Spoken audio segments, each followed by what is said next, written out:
শেখ হাসিনার পুত্র সজীব ওয়াজেদ জয়ের দুই বাড়ির তথ্য চেয়ে যুক্তরাষ্ট্রে এমএলআর পাঠাবে দুদক। আর যুক্তরাষ্ট্রে পাচার করা অর্থ উদ্ধারে এমন উদ্যোগ নিচ্ছে দুদক।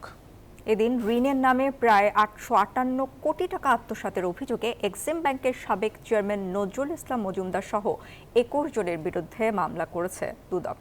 এছাড়া 80 কোটি টাকা আত্মসাতের ঘটনায় মামলা হয়েছে এসালম গ্রুপের চেয়ারম্যানের বিরুদ্ধেও।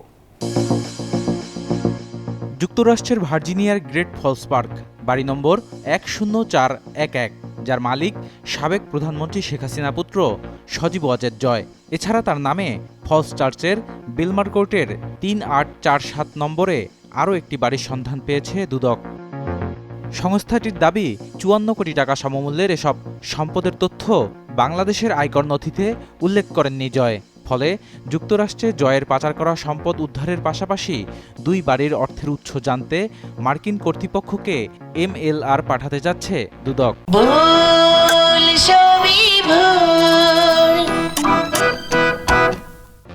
জনাব সজীব আহমেদ ওয়াজেদের মার্কিন যুক্তরাষ্ট্রে দুটি বাড়ির তথ্য পাওয়া গেছে অনুসন্ধানকালে। সেই দুটি বাড়ির মূল্য হচ্ছে 54,04,32,258 টাকা।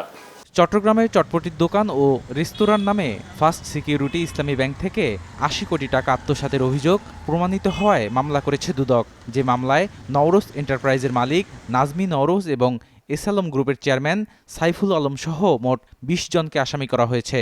আত্মসাতের অপরাধ প্রমাণিত হয় জনাব মোহাম্মদ সাইফুল আলম, সাবেক চেয়ারম্যান ফার্স্ট সিকিউরিটি ইসলামী ব্যাংক লিমিটেড সহ মোট 20 জনের বিরুদ্ধে সংশ্লিষ্ট ধারায় আরও একটি মামলা রুজু হয়েছে।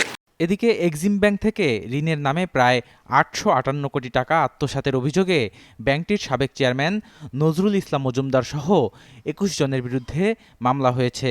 এছাড়া 7.5 কোটি টাকার অবৈধ সম্পদ অর্জনের অভিযোগে সাবেক এমপি কাজী নাবিল আহমেদের বিরুদ্ধেও মামলা করেছে দুদক। বদরুল আলম শাওন, নিউজ 24, ঢাকা।